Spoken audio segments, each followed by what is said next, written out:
Hello and welcome to It's Covered the Insurance Podcast, because if you think insurance is boring, then you are not doing it properly. I am Paul. And I'm Mel. Well, how's it going today? It's going really good. It's nice and warm outside, summer. It's definitely warm, yes. Yeah. Warm being one of the words you could use to describe it. Exactly. So good conditions on the road, less accidents. Should be. Well, considering that the roads are actually melting and so you can't go very fast because it's like going through sludge. Yeah. It's just, everybody's going slower. The ends justifies the means.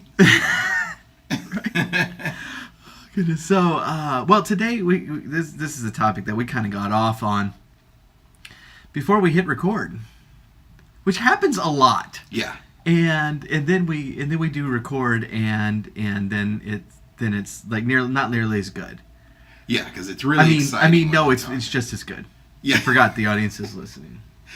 Yeah. No, I thought of this, and it's the weirdest way that I thought of it. I thought of it because of pizza. But just how consumers of various industries kind of come to expect something that a lot of times has nothing to do with what they're actually buying. And I'll give you the kind of the before I do the pizza example, I'll give you the story from my younger years that is illustrates it very well.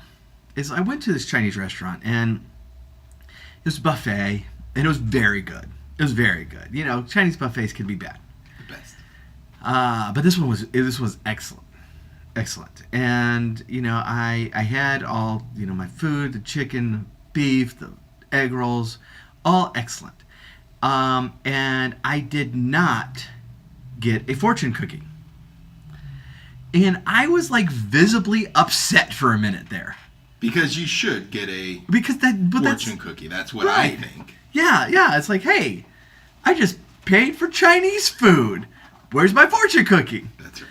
And I sat down and kind of thought about it, and it's like, why am I pissed at this? Because I just had a really good meal, and I didn't get my stale, 2-cent cookie at the end that, it's just has been sitting in a barrel somewhere for months. I didn't get that. The cheap attempt to soften the blow of the bill. Right. Exactly. And it's like, and there was even dessert on the buffet if I really just wanted dessert. Yeah.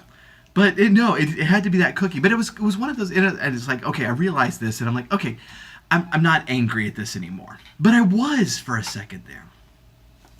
And I've noticed this actually time and time again in our lives. And so, first of all, I wanted to kind of set the stage, but we're going to apply this to insurance.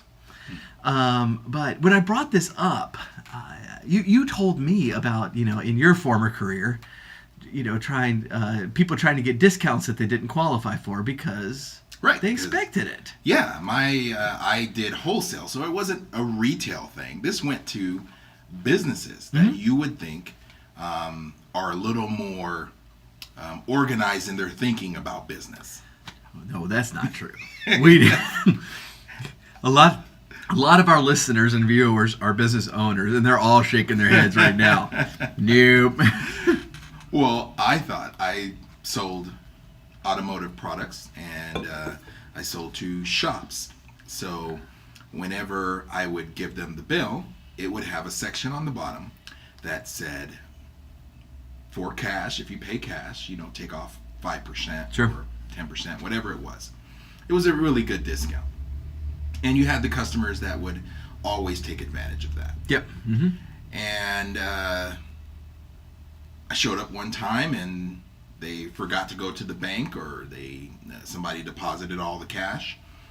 So they proceeded to write a check and take the cash discount. And I had to stand there and have a debate that a check is not cash, and you don't get the discount if you don't pay in cash. Sure, yeah. And they said, but we always pay in cash. And I said, yes, you always get the discount as well. And they said, so the check it's cash. You're getting paid. So somehow getting paid equaled cash, which equaled the discount. But it all comes down to they weren't going to let me out of there without the discount because they always get the discount. Right. And they deserved the discount and they wanted it right then. Right. And they were getting upset about it. Yeah, even though they were not doing the specific thing that qualified them for the discount.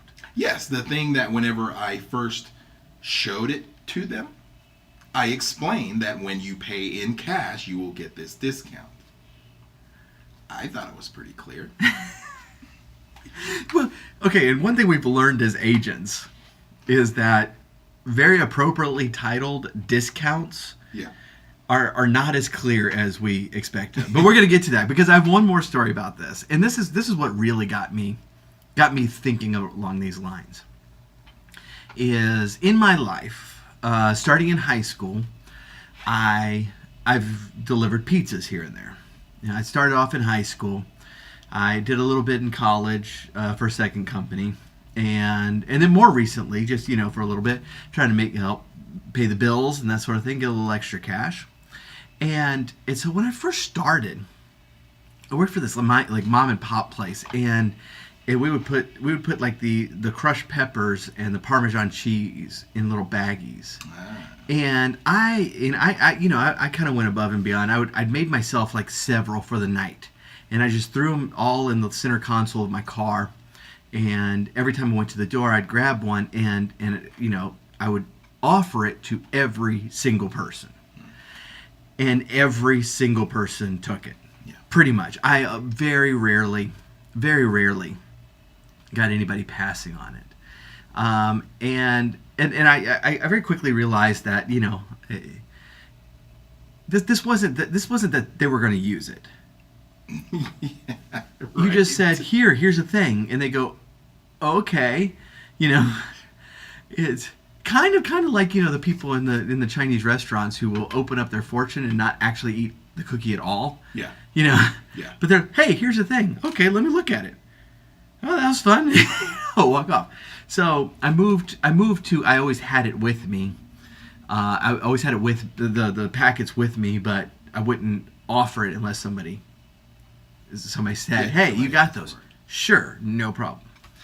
Well, and that was in high school and college. And since then, some companies have gone to not giving those away anymore, but actually selling them, not in packet form, but in kind of like a little plastic container that has a lot in it and it's really nice for like $1 each. And the number of people who expected that and got upset over it is very, well, I will say the number of people who expected it and then would get upset about it, that it wasn't free, was very high. But the number of those people who would actually then buy the thing for $1 is astronomically low. Yeah. And it's like, and they just dropped $40 on pizzas. And they are acting like it is a life or death thing. I have to have Parmesan cheese. This is not something I have at my house. Parmesan cheese on a pizza, that one of the main ingredients is cheese. I'm not a big Parmesan cheese, but we actually bought a canister of the crushed peppers because I love those. But I have them at home, And if I didn't, if I get a little plastic container of them for $1, I probably would because I really like them. But there's the number of people is like they just dropped $40 on pizza. And they are threatening to take their business elsewhere over $1. Yeah. And I saw over and over again people like, well, I guess I'm gonna have to go to your competitors then. It was like, okay, and I happen to know at that time our competitors they were a lot more expensive than us, like a lot. Yeah. And so I'd be paying way more than that dollar. But it's part of that expectation thing. Yeah. That the pizza guy has to have these things. And we grew up in the 80s and 90s. And we know that half the time the pizza guy forgot them anyways. Yeah. Or their condiment drawer is getting a little empty. And they said, oh, we'll just replenish it when the pizza guy comes. And if you don't have the condiments to replenish their condiment drawer, then, what are they going to do? That time when, they are out of food or something, or somebody asks for some, and, you dig in it and you go, oh, here's pepper, or ketchup, mustard, syrup. Yeah. I'm describing my drawer. Yeah, 3 different levels of hot sauce from Taco Bell. Yeah. We got the medium, we got the hot, we got the fire. Exactly. You see. Yeah. I think it's an American thing. Well, I thought it was fascinating. I mean, just seeing how people react to that particular situation, because it's like I don't know specifically how much those packets cost, but cheese in general is not cheap. Parmesan cheese is not a cheap thing. Yes. I'm sure it wasn't that big of a cost.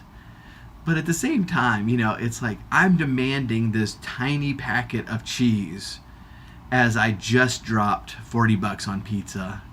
And if I don't get my tiny packet of cheese that's available at any grocery store in the world, I'm just not happy.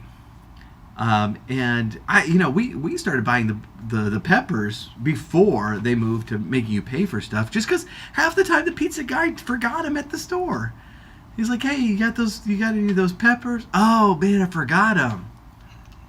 I mean, what are you gonna tell the pizza guy? I was like, okay, we'll bring them back. He's like, I go, sure, right on. Yeah, I'll do that right away. Yeah, if it's not too busy, I'll do that. Yeah, exactly. Yeah. If I'm back in this neighborhood, as in, like your direct neighbor calls and orders pizza, and if I remember, and if I'm on that drive, maybe. Yeah. And the funny thing is, I would see the Parmesan and the crushed peppers at the store, and I would sit there and go, that's funny. Why would you buy them if you can get them free when they deliver the pizza? See, you're one of the people. You're one of the, and you would ask, and they go, oh, well, we have these little containers for $1. And you just go, oh, well, fine. I guess you're going to lose my business then. Well, I wouldn't go that far and say that, but well, that's the go-to for every single situation. Now, what caused that? Because it's funny, because just as you were talking, I started thinking of going to a Mexican restaurant, and what would I do if they charged me for the salsa? I don't know. I guess I would take my business elsewhere. I've been to one Mexican restaurant, and I don't know how Mexican restaurants do it in the rest of the country, but here in the Houston area, there's a few. Yeah. And, very traditionally, chips and salsa are free.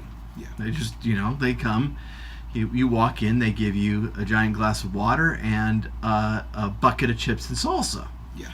And I went to one where the chips and salsa were not complimentary. I even forgot where it was.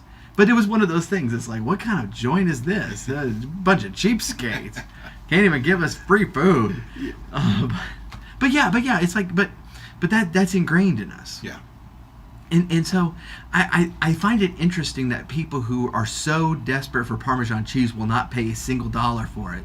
But at the same time, the industry has set that expectation. Yeah. And that kind of transitions to where we're going here in the agency. Yeah, back to insurance. Yeah, back to insurance. On our insurance podcast. The people are used to us now. Yeah, I hope so. Y'all know where we're going. I mean, so. We'll get there eventually.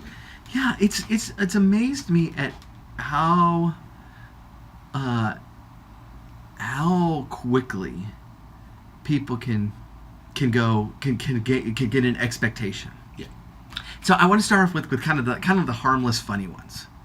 So like we had when our first Christmas open, and we had only been open a couple of months. Yeah. I mean, just like 3-4 months. I got these tiny little sticker calendars, not like the full 12-month calendars, right, but just like these 1 inch by 2 inch calendars that you can put anywhere. It could fit in your car. You tear off the page, just says. And so we were going to use this for our Christmas event, right.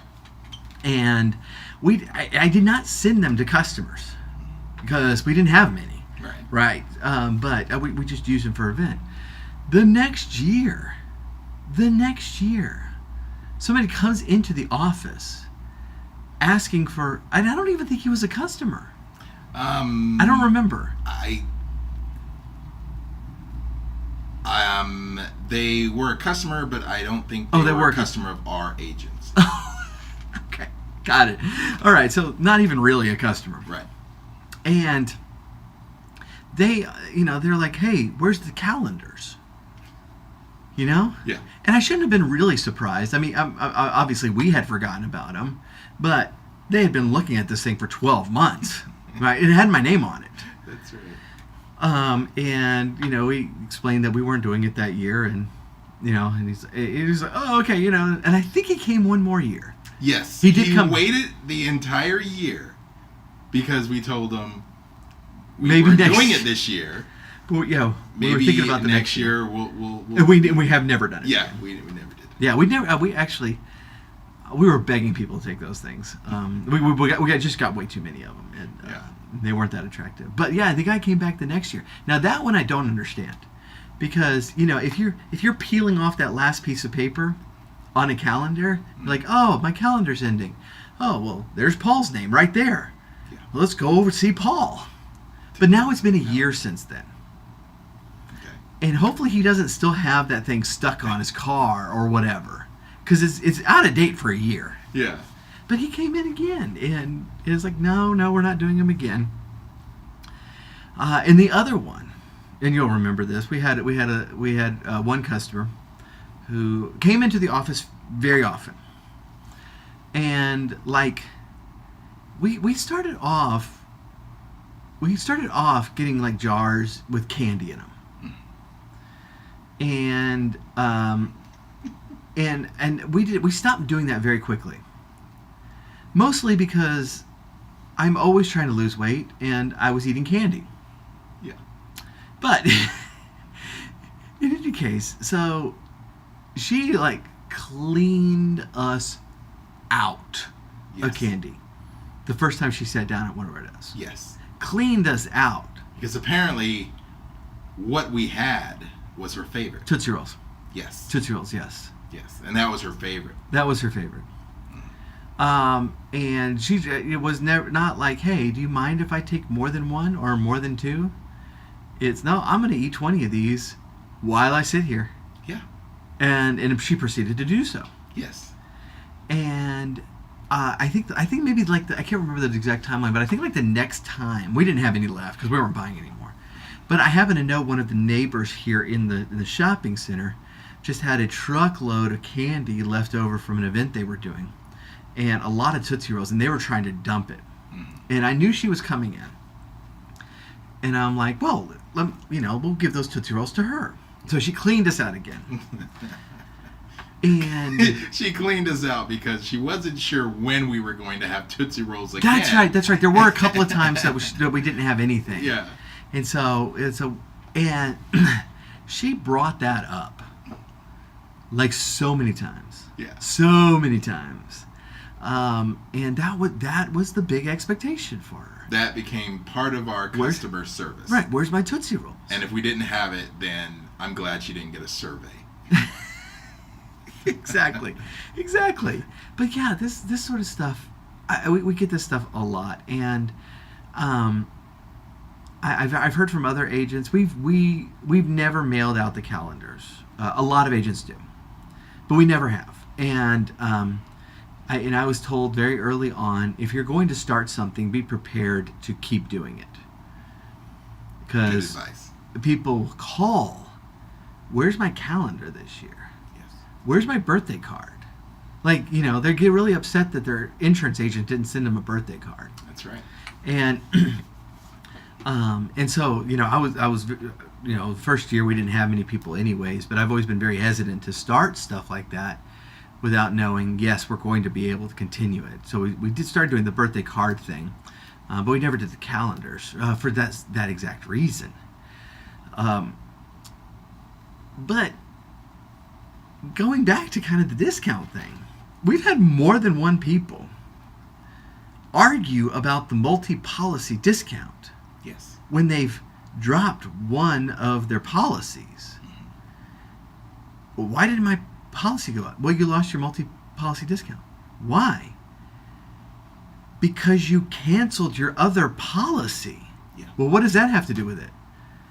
Again, it's in the wording of the discount. You have to have more than one policy, not single policy discount. It's a multi-policy discount. That multi equals 2 or more. That's right. But people will still argue with us. No matter if you call it multi-policy, if you call it bundle, if you call Right, it yeah. anything, they don't understand why they don't get the discount. Yeah. Yeah, we had that one dude who was just such a stickler on price that, and he really thought that we had control over the prices. Yeah. And he he came and it's like, well, this is the price I'm going to pay and no more. It's like, well, it's a cent over. Nope, I'm going away.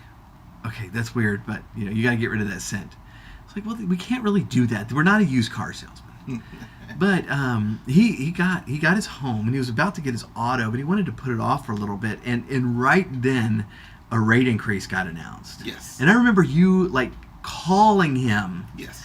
texting him, hey. And On vacation. He was on vacation. Yes. We're like, we've got to lock this in now. We've got to lock this in today because tomorrow the rates are different. Yes. And he did get the messages. Yeah. Oh, he Because wrote he back. proceeded to tell me where he was at on his vacation, and I'm then on vacation. he'll look at it when he gets back. Right. I'm on vacation. It's like,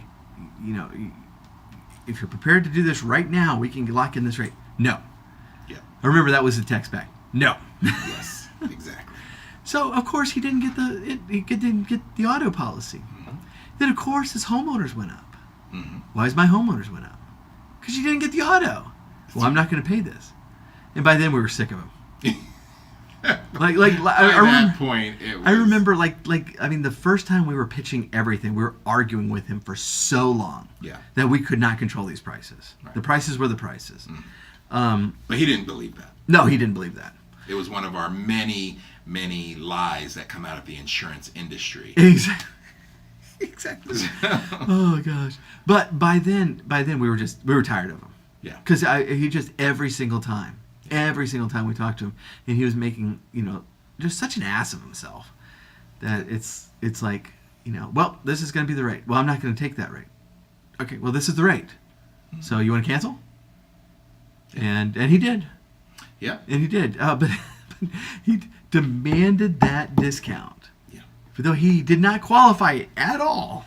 Yes. Oh. And that's there's and like you said, there's lots of instances where that happened, where people were looking at the discount, giving it to them up front, letting them know that okay, you have to complete this. Right. Yeah. And they don't complete it, and so you take the discount away, and their first question isn't. It's funny. It's not why did I lose the discounts? It's why did you raise my prices? Yes. Yes, Mel. Why did you do that? Such a jerk. No, you lost your discount. Yeah, exactly. When I came to you, it was because you had better pricing than what I was paying before. Right. Right. And now you're raising them. Well, it goes back to the thing. It's like, people are so willing to do nearly anything when you're setting up a policy with a better rate. Yes. The second that enter key is pushed, you cannot get them to do anything. Yeah. It's like, hey, we need to sign. You need to sign this form, otherwise, the rates are going to go up. No. Then why did my rates go up? We told you 12 times. Yeah. We told you 12 times. Don't forget to sign up. And this is the worst because this is the one thing we can't do before binding. Is sign up for your online account. There's discounts for having everything online. Nope. Why did my rates go up? That's right. I told you why they went up. You just wouldn't listen. And that's when you get the older ladies that did not grow up in this country telling you that, well, if you're going to raise your prices because I don't join your little club. Join my little club. Yes. Yeah. Your online policy is my little club. Yes. Exactly. I call it Paul's online policy and gambling den. That's right. It's you have to like it or something to get in. Yeah, we lost that customer too. Yeah. Cuz she didn't think it was right that we were charged again we raised the rates cuz she didn't join our little club. It's not that she. Yeah, and that one actually asked me. It's like, you are going to raise my rates over this signing up online. Yes. And I said, the question is, you're willing to have your rates raised because you refuse to take 5 seconds to sign up online? Yes. And she didn't say much after that, except when she wrote in to cancel her policy. So, that's right. And that's the way it goes. But the customers are funny like that. I was going to say, if you said almost always right, I was gonna clock you. No. But funny like that is much better. Before I got into insurance, I used to think that, but now when you're the customer, you think that. Yeah. When you're the customer, if you exist in any other capacity on the face of the planet, you're like, no, you're just an idiot. Yes. And I have plenty of scenarios of when, as a customer, something happened that shouldn't have happened, and I had to take my business elsewhere. But when it's clearly spelled out, and you were told about it, and you agreed, there's just no arguing. And I thought the best thing that you ever did was having that checklist emailed to them upon signing. Oh, yeah. That was the greatest thing, because it's something they can go back to, pull it up, and go, oh yeah, it's right there.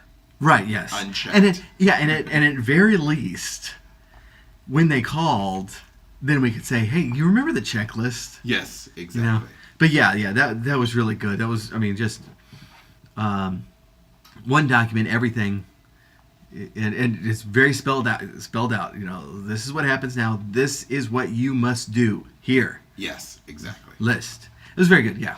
That was great. Oh, so I guess the moral of this story is, don't start something unless you're going to continue it. That's right. So go into calendars and birthday cards cautiously, because you're going to be stuck with those for the entire existence of your agency. That's right. But just be prepared, because the things people are used to, it's going to seem trivial to us. I saw a review of another agency's Facebook or Google or whatever. They got a low review from somebody who had been a customer for a long time, because the agency normally hosted like a free movie day a year where they rented out a movie theater, and they couldn't this particular year. Yeah. And so that person jumped online and gave a bad review. Wow. Over that. Wow. And of course there were no good reviews from that person all the years that she took advantage of it. But that's kind of the way things are. It's like so if you're going to start something, be prepared. This is going to be a thing forever. Yeah, make everything a one time only until the next time. Right. And just be prepared when things change. You're going to have people coming out of the woodwork. Yeah. And demanding, why did they change? Because they were used to things this way, and even if it makes sense, there are going to be people who argue with you. So be prepared for it. Get ready for it. Yeah, be patient. I mean, they're Yeah. your customers, and they're coming to you because you're their only friend. It seems like that. Definitely nice does to seem them. like Be that. nice to 'em. Oh, goodness. Well, thank you so much for listening. If you would do us a favor and share this episode with someone. We know you have friends and coworkers in the insurance business, and so shoot it over to them and see what they think. We very much like discussing these topics with you, and so we hope that you will continue to be involved as you have been, listening to the episodes each and every week. Jumping on the Facebook group and so on and so forth. We really do appreciate it. So we will catch you next time. Bye-bye.